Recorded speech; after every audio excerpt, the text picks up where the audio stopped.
నూలు నూలులో శతాబ్దాల గౌరవం, పట్టు పరంపరకు ప్రతీక, సంప్రదాయానికి శాశ్వత చిరునామా సఖీ. గత కొన్ని రోజులుగా ఆకాశాన్ని తాకిన బంగారం ధరలు ఇప్పుడు కాస్త దిగి వచ్చాయి. పశ్చిమాసియాలో నెలకొన్న యుద్ధ వాతావరణం, అంతర్జాతీయ మార్కెట్లలో చోటు చేసుకుంటున్న అనిశ్చితి, ఇవన్నీ ఒకవైపు ఉంటే దేశీయ మార్కెట్లలో మాత్రం బంగారం ధరలు తగ్గుముఖం పట్టాయి. బంగారాన్ని నమ్ముకున్న సామాన్యులకు ఇది ఖచ్చితంగా శుభవార్త. 3 రోజులుగా కొనసాగుతున్న ఈ ధరల పతనం ఇప్పుడు పసిడి ప్రియుల్లో కొత్త ఉత్సాహాన్ని నింపుతోంది.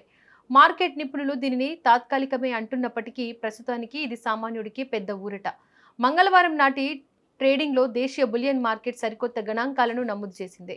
24 క్యారెట్ల స్వచ్ఛమైన బంగారం 10 గ్రాములకు 1800 రూపాయలు తగ్గింది. దీనివల్ల ఇప్పుడు 1,40,130 రూపాయల వద్ద పసిడి ధర స్థిరపడింది.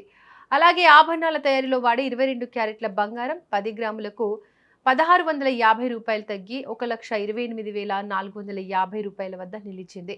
వెండి ధర కూడా పెద్దగా లేకపోయినా 100 రూపాయల తగ్గింపుతో 2,44,900 రూపాయలకు చేరింది.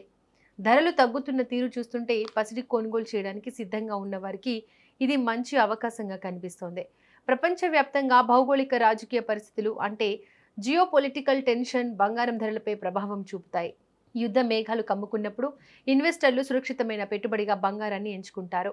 దీంతో ధరలు పెరగడం మనం తరచుగా చూస్తుంటాం. కానీ ఇప్పుడు మార్కెట్ తీరు భిన్నంగా ఉంది. అంతర్జాతీయంగా డిమాండ్ తగ్గుతుండడం లేదా లాభాల స్వీకరణ వల్ల ధరలు దిగి వస్తుండవచ్చు. ఈ తగ్గుదల ఎన్నాళ్ళు ఉంటుందనేది ఇప్పుడు $1 మిలియన్ ప్రశ్న. నిపుణులు మాత్రం దీన్ని మళ్లీ పుంజుకునే అవకాశం ఉన్న స్వల్పకాలిక మార్పుగా చెబుతున్నారు.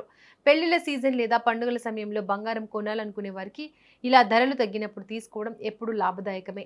మార్కెట్ ఎప్పుడు ఎలా మారుతుందో ఎవరు ఊహించలేరు. ఉదయం ఒక ధర ఉంటే సాయంత్రానికి మరో ధర ఉండే అవకాశం ఉంటుంది.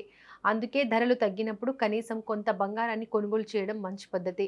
ఇప్పుడున్న ధరల పరిస్థితి చూస్తుంటే సామాన్య ప్రజలు మార్కెట్ వైపు అడుగులు వేసే అవకాశం ఉంది. ఆభరణాలు కొనాలనుకునే వారికి ఇప్పుడున్న ఈ ధరలు మార్పు కొంత మేర భారాన్ని తగ్గిస్తోంది.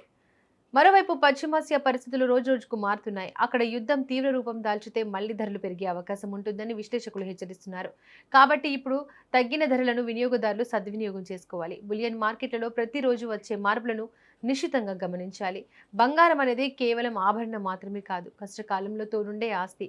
అందుకే ధరలు తగ్గినప్పుడు జాగ్రత్తగా అడుగులు వేయడం మంచిది. దేశీయ మార్కెట్లలో కనిపిస్తున్న ఈ సానుకూల ధోరణి పసిడి ప్రేమికులకు పండుగ వాతావరణాన్ని తీసుకొచ్చింది.